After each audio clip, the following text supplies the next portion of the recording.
Good morning. You're watching DD News and I'm Preeti presenting this edition of Breakfast News this morning.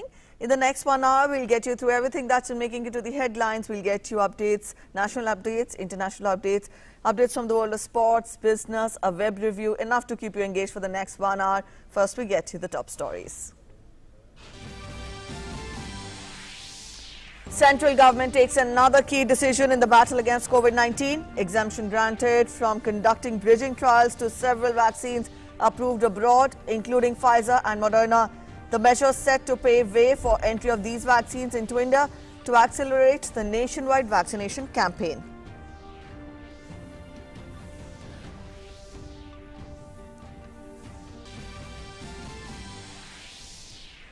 Central government dismisses media reports alleging shortage of vaccines, says states and union territories given over 6.1 crore doses in the month of May. India administers over 22 crore vaccine doses, over 2.25 crore vaccine doses administered to age group of 18 to 44 years.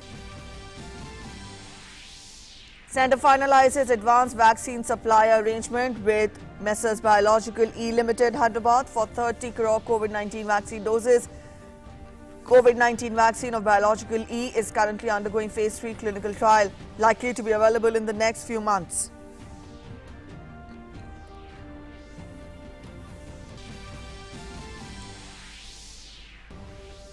Several state boards also decide to cancel class 12th exams a day after CBSE's decision not to hold the tests. Haryana, Gujarat, Madhya Pradesh and Uttarakhand, Goa and Rajasthan also scrap class 12th exams this year.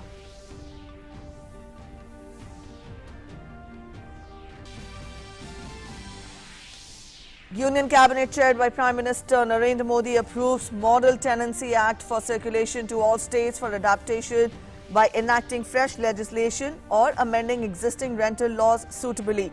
It will help overhaul the legal framework with respect to rental housing across the country.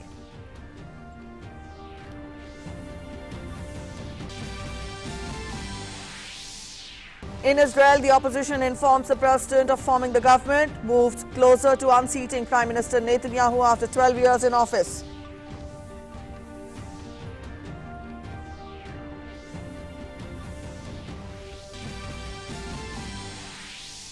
And Team India ready to take on New Zealand in the ICC World Test Championship final in England. India to also play 5 Test series against England during its tour.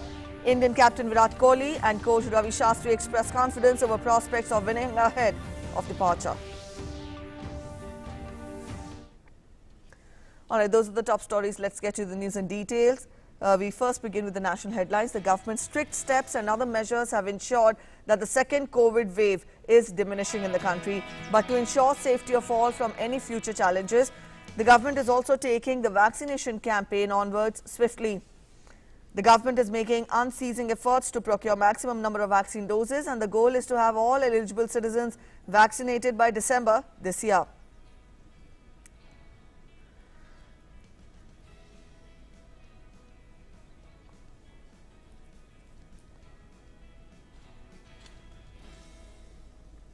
Indian Council of Medical Research has approved one more home-based test kit, namely Pan-Bio COVID-19 Antigen Rapid Test Device.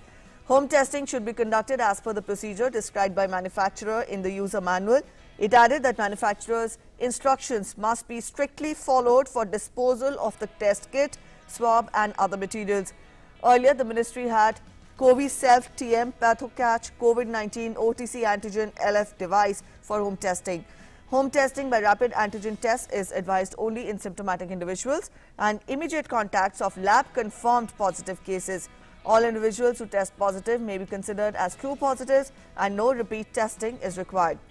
While all symptomatic individuals who test negative by the rapid antigen test should get themselves immediately tested by RT-PCR.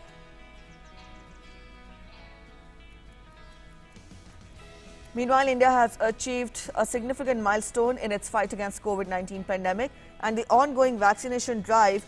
Today, that is the 138th day of the drive, the cumulative COVID vaccination coverage has crossed 22 crore mark. A total of over 24,26,265 doses were given in the past 24 hours. With this, the cumulative number has reached 22 crore 10,43,693. Bihar, Delhi, Gujarat, Haryana, Karnataka, Madhya Pradesh, Maharashtra, Rajasthan, Tamil Nadu, Uttar Pradesh and West Bengal have vaccinated over 10 lakh beneficiaries in the age group of 18 to 44 years for the first dose. The central government has also been in regular touch with vaccine manufacturers to ensure effective availability of shots, and from the 1st of May this year, it opened up options for states and union territories to buy the vaccines. However, the central government's vaccination strategy has been questioned in some sections of the media based on unfounded allegations.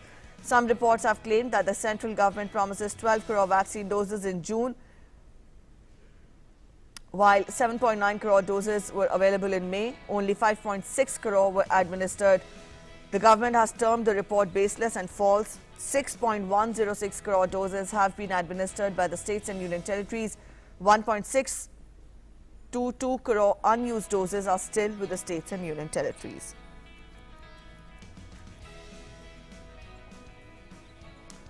Union Ministry of Health has finalized arrangements with Hyderabad-based vaccine manufacturer Biological-E to reserve 30 crore vaccine doses. Now, these vaccine doses will be manufactured and stockpiled by Messrs Biological-E from August to December 2021.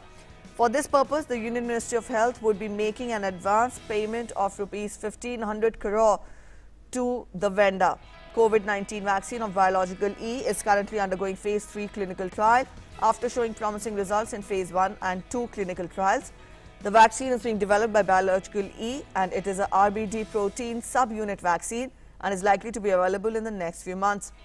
The arrangement with Messrs Biological-E is part of the wider endeavour of Government of India to encourage indigenous vaccine manufacturers by providing them support in research and development and also financial support.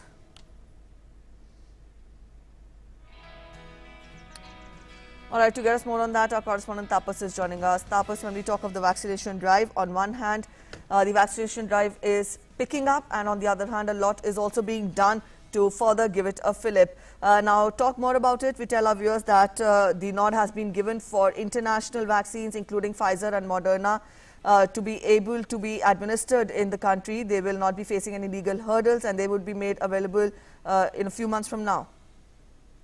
Absolutely. In fact, this is in continuation to what the DCGI has earlier given an order to relax the norms and provide us the international vaccine manufacturers to come and provide the vaccines in the country. In fact, earlier also DCGI has relaxed those norms, and keeping in line with those points that the DCGI has taken two very important steps. The government has taken two very important steps. The first is to done away with the bridge clinical trials. What is basically bridge clinical trial is basically once the vaccine manufacturer comes to the country, in countries which are once the US FDA has been approved by US FDA, or for that matter in Japan or in Europe, where these vaccine manufacturers have been cleared by their by their country's federal department, department, and has been listed in the WHO's emergency listing. These particular vaccines have been given an exemption from the bridging trials. What it means is that even after bridging trial is to be when a vaccine manufacturer comes to India, comes to the country and provides the vaccine, after that a small clinical trial is also done to understand its impact on India and Indian people. But that has been waived off. The other point that has been waived off is considering the fact that all these vaccines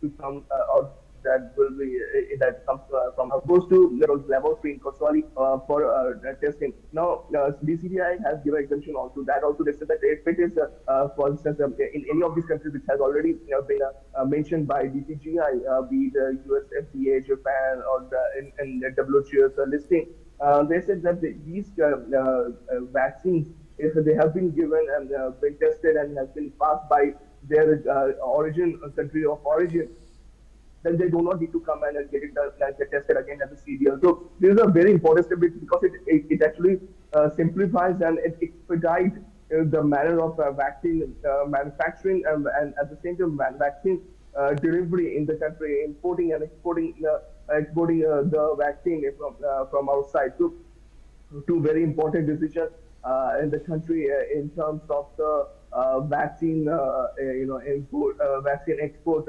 Sorry, in terms of it, and it is expected to go a long way as India plans to inoculate almost a crore from. All right, I think there is, yes, Tapas, there is disruption in your audio.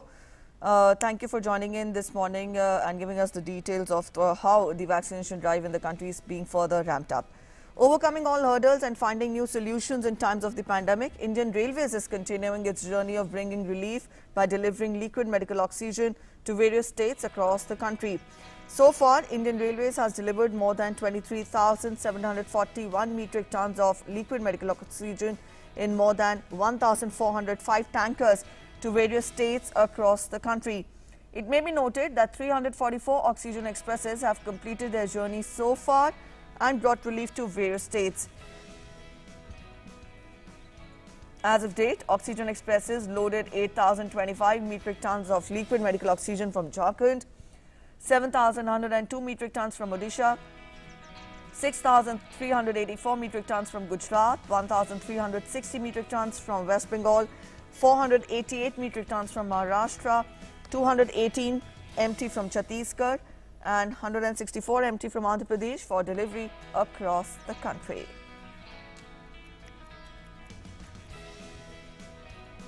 Apart from the government's assistance during the pandemic, some voluntary organizations are also coming forward to lead India to the gateway of recovery. They are reaching out to the affected families and providing them with facilities that they need to achieve this noble goal. The support of institutions like CISF is playing a major part. Take a look at this special report. The Yug Sanskriti Trust has been engaged in resolving the problems that are being faced by many amidst the COVID-19 pandemic. The Trust is providing relief to the needy people in collaboration with the Central Industrial Security Force, a paramilitary force. With this noble cause, food and medical kits were distributed among 300 persons of Anna slum living near the Pragati Maidan in New Delhi. Along with this, vital information was also provided to the slum dwellers under the awareness campaign to prevent the spread of coronavirus among the people. ये कोशिश शुरू की है कि हम अपने CISF के बाहर भी आके गरीबों को, ज़रूरतमंदों के लिए हम कुछ करें। इसमें युग संस्कृति न्यास जो आचार्य जी हमारे बहुत पुराने मित्र हैं, उनका सहयोग हमें हर समय बना रहता है। उन्होंने इसमें ही बहुत सहयोग किया है, आगे भी सहयोग करते रहेंगे।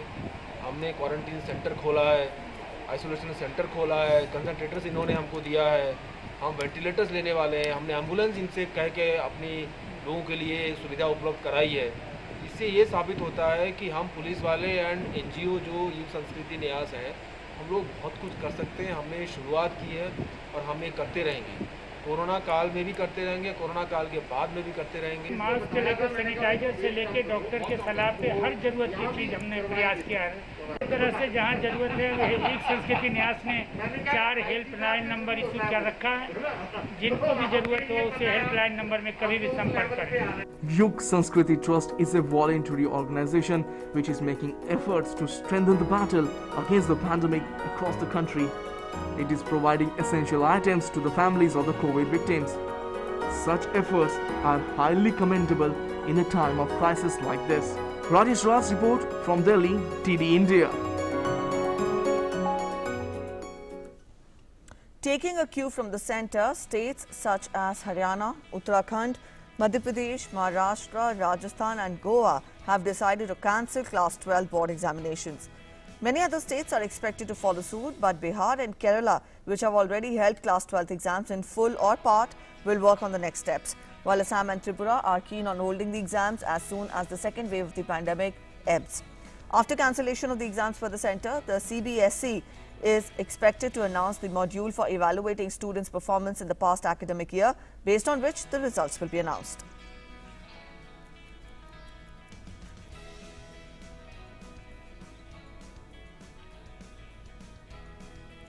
In view of the uncertain conditions due to COVID and after extensive consultation on the feedback obtained from various stakeholders, the government had announced the cancellation of Class 12 CBSE and ICSE exams, after which positive reactions have been pouring in from various quarters, including teachers to parents and guardians. Prime Minister Narendra Modi took to Twitter to send out his quote replies on the reactions coming in. Principal of Mount Abu School, Delhi, Jyoti Arora has welcomed the decision of the Prime Minister to consider the physical and mental health of the students as a topmost priority. She thanked him and the Education Ministry for a well-thought decision and for placing child safety on top.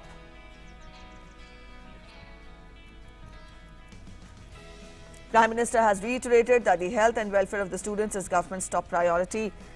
Also, Vice Principal of St. Jude's Residential School, Sundar Nagar, Sarbjit Singh, has thanked Prime Minister Modi and called him a virtuous person. Prime Minister lauded the teaching community, saying that they have played an outstanding role in the last year. He applauded all the teachers for supporting the students and ensuring that the education journey continues under the new normal. Venkatarangan Thirumalai, who is a software professional and also a parent of Class 12 students, said that he is relieved and happy with the decision. He said this was the only option and is the best considering the risk to life and tremendous mental pressure the kids were facing. The Prime Minister said that it has been a chaotic year for students, the joys of growing up partly snatched away, confined to their homes, less time with friends. In the current times, this was the best and most student-friendly decision. Another parent to a Class 12 student, Neelmani Singh, has thanked Prime Minister for taking this decision. To this, Prime Minister's he quoted that the decision on Class 12 exams was taken after an extensive consultative process. Several inputs from all over the nation, which were insightful, were taken to take a student-friendly decision. In a major move, Bihar Chief Minister Nitish Kumar has announced that 33% seats in the state's medical and engineering colleges will be reserved for female students. The decision was taken in a virtual meeting chaired by Chief Minister. Moving forward to improve the quality of education in the state, Chief Minister Nitish Kumar said that his government is trying to get a bill to set up engineering and medical universities in order to better manage these institutes. He also said that at least 1/3 of the seats in the enrollment in engineering and medical colleges of the state should be reserved for girls. The Chief Minister said that this would increase the number of girl students and would be a unique thing and motivate girls more towards higher and technical education.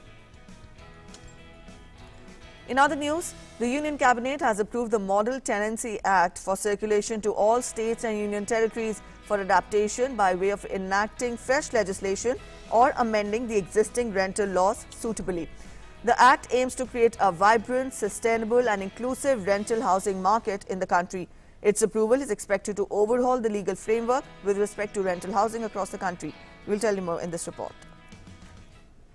The Union Cabinet, chaired by Prime Minister Narendra Modi, has approved the Model Tenancy Act for circulation to all states and union territories for adaptation by way of enacting fresh legislation or amending existing rental laws suitably. The Act will help overhaul the legal framework with respect to rental housing across the country, which would help spur its overall growth. The Model Tenancy Act aims at creating a vibrant, sustainable and inclusive rental housing market in the country. It will enable creation of adequate rental housing stock for all the income groups, thereby addressing the issue of homelessness. The Model Tenancy Act will enable institutionalization of rental housing by gradually shifting it towards the formal market. The Model Tenancy Act will provide an overall regulatory framework. How we will bring more empty and vacant units into the productive economic sphere. पहले लोग क्यों नहीं देते थे अपने आवास को किराए पे, क्योंकि उनको लगता था कि ये एक बारी दे दिया किराए पे तो शायद मिले नहीं। तो अभी जो प्रोस्पेक्टिव है, जो पुराने चले आ रहे हैं पगड़ी सिस्टम पे, we are not touching those. The Model Tenancy Act MTA would balance the rights and interests of both the landlord and tenants. It would avoid disputes by clarifying the roles and responsibilities of the landlord as well as the tenants. time-bound and robust grievance redressal mechanism comprising of rent authority, rent court and rent tribunal to provide fast-track resolution of disputes. The MTA seeks to cover both urban and rural areas. In this act, security deposit equal to a maximum of 2 months' rent will have to be given in case of residential premises and maximum of 6 months' rent in case of non-residential premises. This act is expected to give a big boost and fillip to the rental housing market. Model tenancy act की implementation से landlords में confidence आ जाएगा to more readily put their premises on rent, which will have a dual advantage.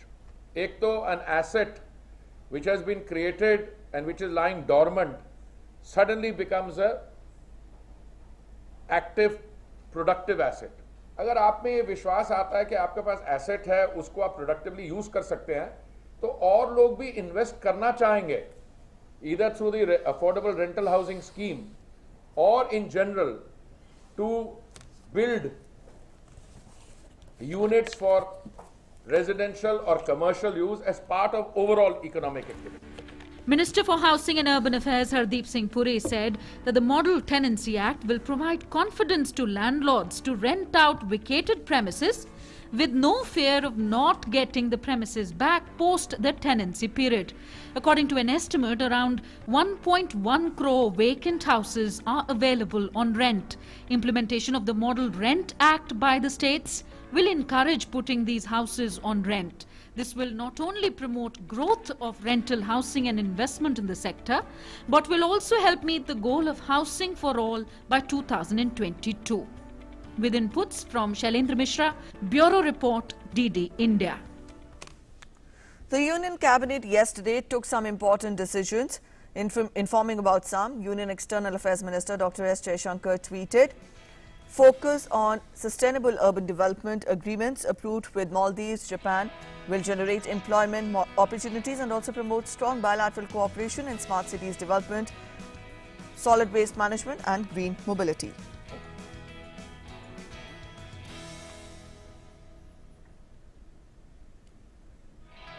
He further tweeted, "Agreement with Argentina on mineral resources will encourage mineral exploration, extraction and development, especially in lithium, and also facilitate capacity building, exchange of scientific information and ideas."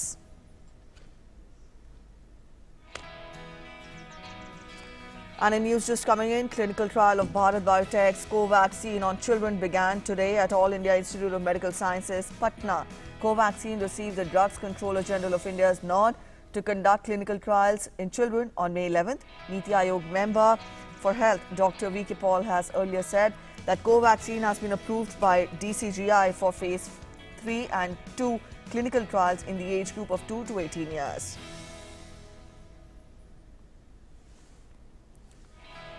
And on your screens, we have news just coming in, wherein a clinical trial for Bharat Biotech's Vaccine has been approved for children in the age of 2 to 18 years, and it is beginning from today. The trial begins from today at All India Institute of Medical Sciences, Patna, and it received the Drugs Controller General of India's nod on May 11th. Vaccine trial on children begins at AIIMS, Patna from today onwards. This will give more fillip to the already vaccination drive that has been pumped across the country. Earlier in the bulletin,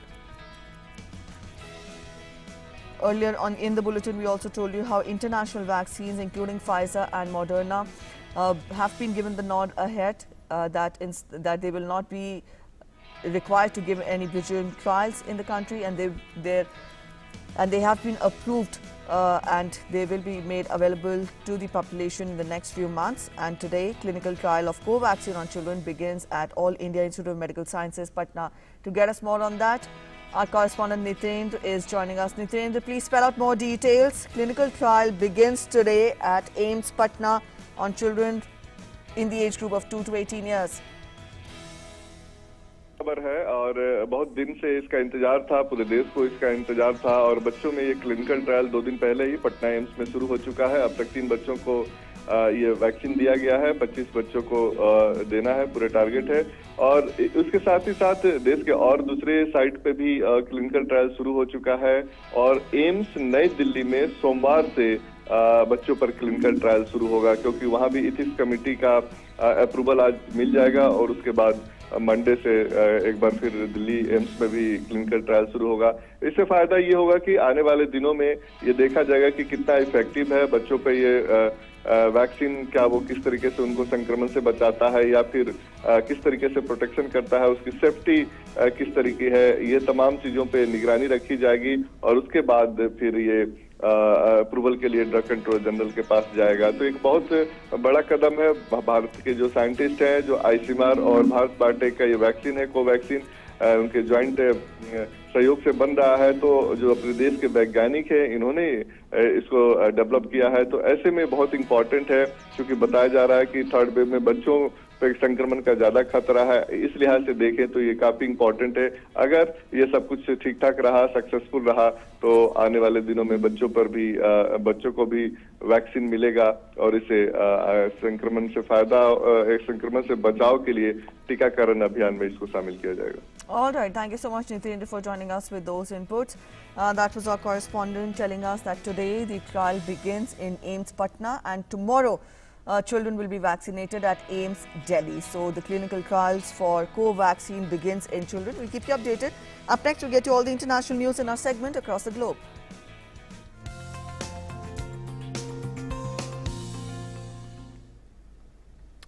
Let's get you first the COVID update from across the world. The world is continuing to fight the pandemic. So far, over 17 crore 24 lakh 1,000 people have tested positive for the virus globally. The number of recoveries stand at more than 15 crore 50 lakh 27,000. As many as 37 lakh 5,000 people have died worldwide due to the virus. The United States continues to register maximum number of COVID-19 cases in the world. More than 3 crore 41 lakh people have been tested positive for the virus, while the deaths so far have crossed 6 lakh 10,000 in the US. Britain is in talks with Oxford and AstraZeneca for additional doses of their COVID-19 vaccine that has been changed to better target the beta COVID variant first identified in South Africa. Britain previously secured 100 million doses of the vaccine developed at University of Oxford and licensed to AstraZeneca, and the Health Ministry said that the extra doses under discussion would be tailored to target the variant. Oxford considers the variant a top priority for vaccine developers, and AstraZeneca has targeted the development of new vaccines against variants by the autumn. Britain has committed to funding trials for the new adapted vaccine. According to British Health Minister, Britain has hit the milestone of giving 3/4 of adults the first dose of COVID-19 vaccine on Wednesday. We're still procuring all the time and planning what we need to keep this country safe, including new vaccines specifically targeted at variants of concern. And I can tell you today that we've started commercial negotiations with AstraZeneca to secure a variant vaccine, future supplies of the Oxford AstraZeneca vaccine that have been adapted to tackle the B1351 variant first identified in South Africa. The Russian Direct Investment Fund has announced that Russian Sputnik Light coronavirus vaccine demonstrates 78.6 to 83.7% efficacy among the elderly. Now, this result is in accordance with the real-world data collected by Ministry of Health across Buenos Aires province in Argentina. Developed by Moscow's Gunmen Institute, the slimmed-down vaccine, which the RDIF said is 79.4% effective against the virus and costs under $10 a dose, has been earmarked for export and could increase the number of people with partial immunity. Protests erupted across several cities in Brazil on Wednesday evening as President Jair Bolsonaro addressed the nation just days after protesters took to the streets across the country over this handling of the pandemic. Brazil stands second in the world tally in terms of deaths due to the virus. On Wednesday alone, almost 100,000 Brazilians came down with the virus and 2,507 died. Currently, Brazil has a total of over 1 crore 67 lakh cases of the virus, with deaths surging past 4,67,000. In a televised speech, Bolsonaro briefly summarized some of his government's recent accomplishments, pledging strong economic growth.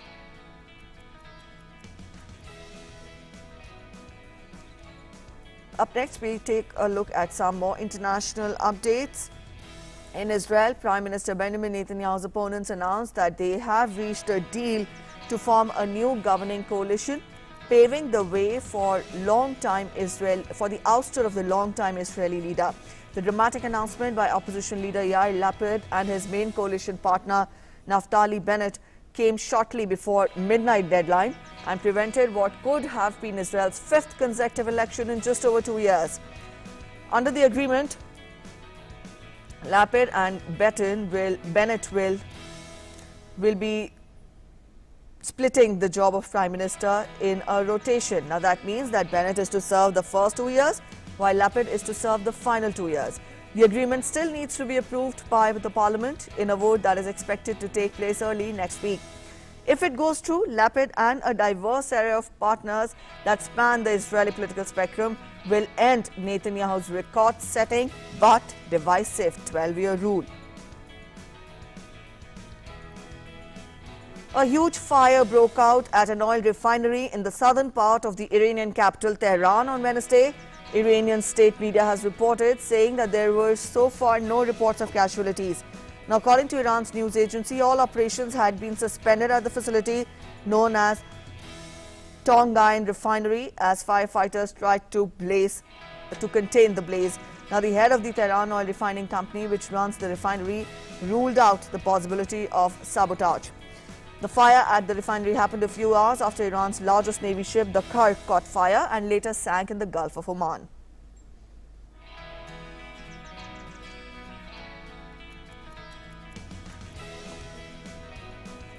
Guatemala's President Alejandro Giammattei has said that he asked Washington for help to tackle drug trafficking ahead of a visit next week by U.S. Vice President Kamala Harris. Giammattei said that he had asked the U.S. to help crack drug income, seize property on its soil and also return the proceeds to Guatemala. Harris is in charge of Washington efforts to tackle the cause of mass migration from Honduras, Guatemala and El Salvador, collectively dubbed the Northern Triangle, including a focus on corruption and poor governance that she says limits the opportunities. U.S. Ambassador to Guatemala, William Popp, said last week that Washington was working to robustly support Sandoval, who is facing a legal challenge from a lawyer seeking to dismantle his unit. The U.S. State Department declared Sandoval an anti-corruption champion in a February award. Giammattei said that Guatemala has no interest in sourcing vaccines from China, unlike neighbors Honduras and El Salvador.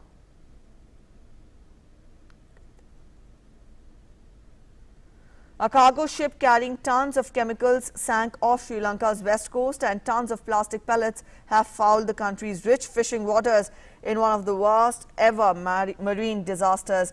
Now, the government on Wednesday suspended fishing along an 80-kilometer stretch of the island's coastline, affecting 5,600 fishing boats, and hundreds of soldiers have been deployed to clean the affected beaches.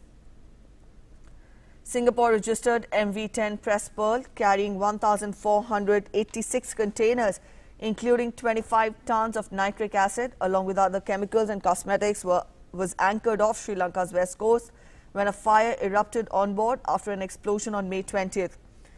Flaming containers laden with chemicals tumbled into the sea from the ship's deck as emergency crews sought to contain the blaze over the ensuing 2 weeks. The craft began to sink early on Wednesday, and a salvage crew tried to tow the vessel to deeper water away from the coast, but the attempt was abandoned after several hours. MV-10 Press Pearl had left the port of Hazira in India on May 15th and was on its way to Singapore via Colombo. U.S. President Joe Biden has said that he is looking at possible retaliation after the White House linked Russia to a cyber attack against global meat processing giant JBS. The ransomware attack on a U.S. subsidiary of Brazilian-owned JBS has again prompted accusations that Russia is at least harboring cyber criminals. Similar suspicions were raised after ransomware hackers forced the temporary shutdown of the huge Colonial fuel pipeline in the eastern United States last month. The White House has said that Biden will bring up U.S. concerns during the summit on June 16th, as well as at earlier summits with allies in the G7 group, the European Union and also the NATO.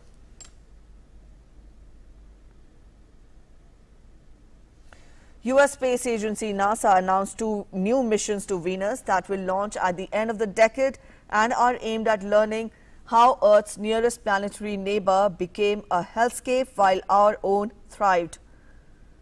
The missions have been awarded about $500 million under NASA's Discovery program, and each is expected to launch in the 2028 to 2030 timeframe. Now, both missions were picked from a competitive peer-reviewed process based on their scientific value and feasibility of their plans. DAVINCI Plus, which stands for Deep Atmosphere Venus Investigation of Noble Gases, Chemistry and Imaging, will gather more detail on composition of Venus's primarily carbon dioxide atmosphere to learn how it formed and evolved. The other mission is called VERITAS, an acronym for Venus Emissivity, Radioscience, INSAR, Topography and Spectroscopy.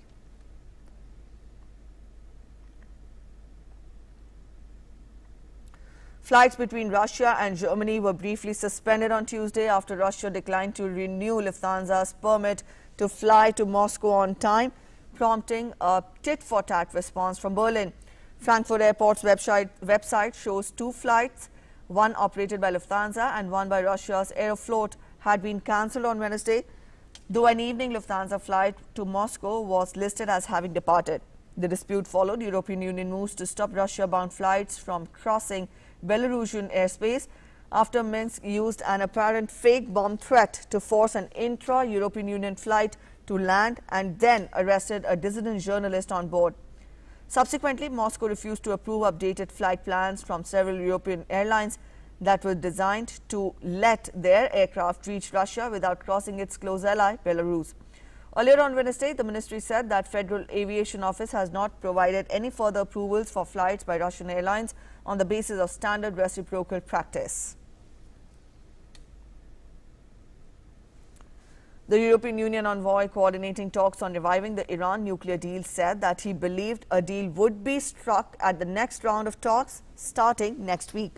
However, senior diplomats from Britain, France and Germany, among the major powers that struck the 2015 nuclear deal with Iran, were more cautious. 2 diplomats said that the talks, which began in April and are in their 5th round, were expected to adjourn for a week, resuming on Thursday. Such a schedule would leave only 8 days to reach a pact before Iran's June 18 presidential election, which is likely to usher in a hardline president. The European Union chairs joint commission meetings and leads shuttle diplomacy between Iranian envoys and a U.S. delegation. Iran refuses to hold direct talks with Washington. Iran's top nuclear negotiator said that barriers to the revival of the deal are complicated but not insurmountable. Gunmen abducted 136 students from an Islamic school in north-central Nigerian state of Niger on Sunday, lower than the estimate of 200 previously offered by the federal government. An armed gang on motorcycles attacked the town of Tegina in the state. State government officials in the following days said that they were contacting parents to ascertain the exact number of missing children. Nigeria's president said that security agents were searching for around 200 students. Meanwhile, Niger State's deputy governor told that the number of missing children had been established. Criminal gangs carrying out kidnapping for ransom are blamed for a series of raids on schools and universities in northern Nigeria in the last months, in which more than 800 students have been abducted since December.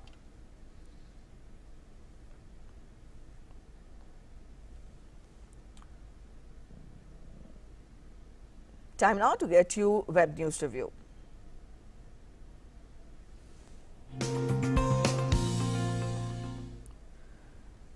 And to get us the web news review today, our correspondent Meghna is joining us. Meghna, good morning. Let us know what headlines have you picked up for us from social media platforms. Yes, very Preeti. So let's first look at our first web news review for today. When we see that the cancellation of CBSE 12th board and ICSE 12th board as well as some state board examinations has taken place, the Maharashtra School Education Department has sought an approval from the state's disaster management authority to cancel the board exams of the 12th standard. Now, the school education minister also said that these are extraordinary times and will have extraordinary measures too. As we already know that the CBSE exams had been cancelled day before in the evening it was announced, and it was definitely said that there will be an assessment, a proper assessment, well-defined measure that will be taking place, and definitely the people are waiting for it. But following suit, following the center's decision, there are several states which have cancelled their board examinations, and definitely a great response is also being received on social media platforms from the parents as well as the teachers whose wards were about to appear in the 12th board examinations. They have told that it is a priority that the government has kept the health of the students and the health of the youth first. Next, we have to curb the spread of COVID-19 in overcrowded jails. The Supreme Court has ordered probation boards to reconvene and consider the early release of eligible prisoners. This has also been taken on the wake of the COVID situation. An application was filed by a lawyer and which drew the court's attention that such prisoners were languishing in prison, and a bench of justices N. Nageshwar Rao and Anirudh Bose felt that it was appropriate to direct the boards to continue working and consider the remission of pleas of prisoners who are entitled for premature release under CRPC. So this is just to to remove a little bit of crowd which is eligible. The prisoners who are eligible, they can be released under the CRPC. Next is from the Bar Council of India, the BCI, the Bar Council of India has set up a panel to decide on the method of examination for law students. A high-level committee, it is almost a 12-membered committee, will decide the method of examination and also the kind of evaluation that will take place for LLB students in view of the ongoing pandemic. And the Apex Bar body has said that the committee was formed after there were several requests from students across the country. So, the Bar Council of India has also sought for this, and definitely some other entrance examinations or the competitive examinations, people are expecting, some kind of decision on that as well. The next is oxygen plants in Jharkhand have provided the most liquid medical oxygen, followed by Odisha and Gujarat. The Oxygen Express service by the Indian Railways was started in April, following a demand for the gas in several health facilities in the wake of a severe COVID wave. So the loading from Jharkhand, if I can tell you the numbers, is about 8,025 tons, and from Gujarat it was 6,383 tons. So far, 593 Oxygen Express trains have completed their journey, and they have been moving about 1,405 tankers and about 23,741 tons of liquid medical oxygen to 15 states. And most of this oxygen has gone to Delhi, Maharashtra, Delhi, Uttar Pradesh and Karnataka. So definitely a very important feat for the Indian Railways in, in crucial times of transporting liquid medical oxygen to different states. And Jharkhand comes the first in transporting the maximum amount of liquid medical oxygen. Last web news review we have for today is 33.3% seats in all engineering and medical colleges in Bihar will be reserved for women. It will be implemented from the coming academic year 2021-2022. And with this, Bihar, a senior official has said that with this, Bihar would become the first state in the country to provide 33.3% horizontal quota for girls in technical college. And the Chief Minister, Nitish Kumar, has said that this kind of reservation will increase the number of women who are taking technical education as their careers, and is definitely going to motivate them further to pursue higher studies. So this is all that I have in the web news review for today. Back to you, Preeti, for more news and updates. All right, thank you, Meghna, for joining us with the web news review this morning. And up next, let's get you a quick update on the COVID situation across the country. India has reported 1,34,154 new COVID-19 cases yesterday. As per the Union Health Ministry, 2,11,499 recoveries were recorded in the last 24 hours, taking the cumulative total of recovered patients to 2,63,90,584. Now, with this, the recovery rate currently stands at 92.79%. India's total active caseload stands at over 17.13 lakh. The country's present active caseload consists of 6.02 of the total positive cases. That is 6.02% of the total positive cases, and the fatality rate stands at 1.19%. Up next, our segment Sports Track.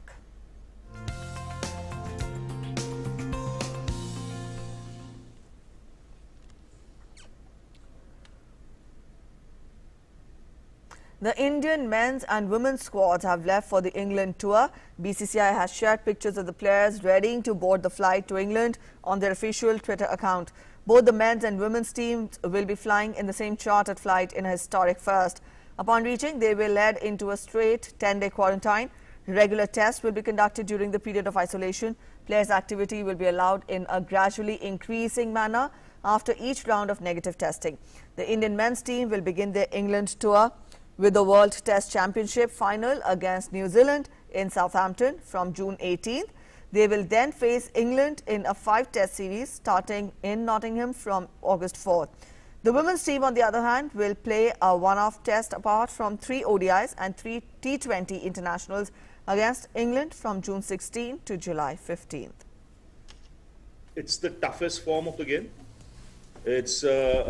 It's a format that tests you. It's not happened over 3 days or 3 months. It's happened over 2 years, where teams have played each other around the world and earned their stripes to play the final. So it's one heck of an event. This. 5-6 साल जो मेहनत करी है, जैसे मैंने बोला, उसको enjoy करने का समय है अभी. तो हमारा देखने का नजरिया काफी अलग रहता है, जैसे लोग सोचते हैं बाहर उससे. अगर हम लोगों की तरह सोचेंगे तो परफॉर्मेंस नहीं हो पाएगा.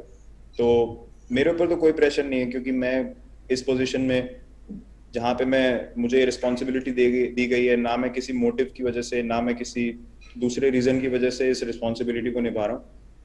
मैं सिर्फ इंडियन क्रिकेट को आगे ले जाने के लिए कमिटेड हूँ, जो मैं रहूंगा जब तक मैं ये गेम खेलूंगा. तो मेरे ऊपर ना तो कभी पहले प्रेशर रहा है और ना आगे रहेगा, क्योंकि जब तक मैं 100% कमिटेड हूँ टीम के लिए और अपने टीममेट्स की हेल्प कर रहा हूँ, वो एक दूसरे की हेल्प कर रहे हैं, सिर्फ यही चीज हमारे लिए मैटर करती है. और ये हमारा जो फाइनल है उसे एंजॉय करने का सब. All right, in tennis, Japan's Kei Nishikori survived the second 5-set match at this year's French Open on Wednesday, outlasting Russian 23rd seed Karen Khachanov in a thrilling 4-hour battle to win 4-6, 6-2, 2-6, 6-4, 6-4 and reach the third round. Second seed Daniil Medvedev defeated American Tommy Paul to reach the French Open third round. The 25-year-old Russian earned his first career win at Roland Garros in round 1 and backed that up by beating Paul in a 3-6, 6-4, 6-3 comeback. Fifth seed Stefanos Tsitsipas marched into the French Open third round with a 6-3, 6-4, 6-3 victory over Spaniard Pedro Martinez. The Greek star next faces big serving American John Isner. The 22-year-old will be hoping to take advantage of being on the opposite side of the draw to Djokovic, Rafael Nadal and also Roger Federer. World number 6 Alexander Zverev reached the third round of the French Open with a 7-6, 6-3, 7-6 victory over qualifier Roman Safiullin. Zverev has never been past the quarterfinals at Roland Garros but has managed to avoid Rafael Nadal, Novak Djokovic and Roger Federer in his side of the draw this year. In the women's category, 7th seed Serena Williams moved into the French Open third round after overcoming Romania's Mihaela Buzănescu in the challenging 3-set win. Williams, 39 years of age, won 6-3, 5-7, 6-1 to set up a meeting in the last 32 with fellow American Danielle Collins.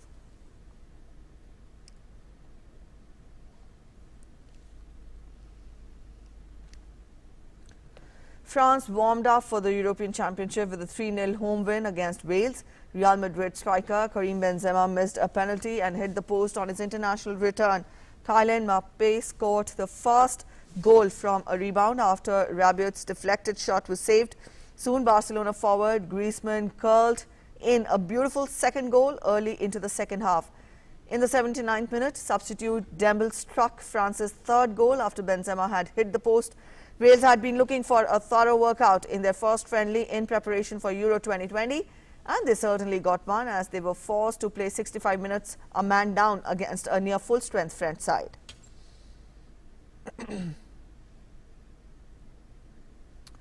New Zealand batsman Devon Conway scored a century on Test debut against England at Lord's.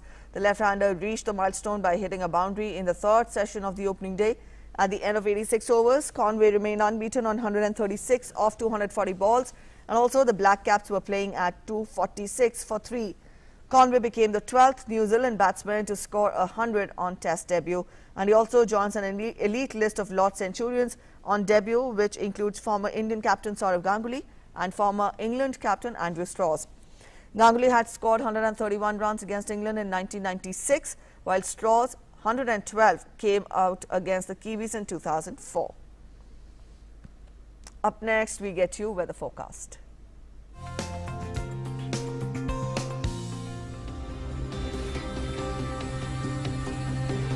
As per the picture provided by the Met Department, due to strengthening of lower level southwesterly winds, widespread rainfall activity is likely over northeastern states, and isolated heavy rainfall is likely over Arunachal Pradesh, Assam, Meghalaya, Manipur, Mizoram and Tripura. Isolated heavy to very heavy rainfall is likely over Assam and Meghalaya. Western disturbance as a trough and mid and upper tropospheric westerlies are lying above mean sea level, and because of this, isolated to scattered rainfall accompanied with thunderstorm, lightning and gusty winds is likely over parts of Western Himalayan region and adjoining plains of northwest India. Because of a trough at mean sea level of Karnataka, Kerala coast and strengthening of westerly winds in lower tropospheric levels, scattered to widespread rainfall accompanied with thunderstorm, lightning and gusty winds and isolated heavy rainfall is likely over parts of South Peninsular India during the next 2 days. And now we take a look at temperatures across major cities of the country.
That's it in this edition of the Breakfast Show. But before we go, we again request you to keep showing and keep following the COVID appropriate behavior. Wear a mask, wear it correctly and properly. And also when we leave you every day, we leave you with some good, interesting visuals. And today we are leaving you with an interesting story from Russia, where an artist has created a portrait of Russian President Vladimir Putin with over 500 human teeth. Take a look at this. Have a good day ahead. Bye-bye.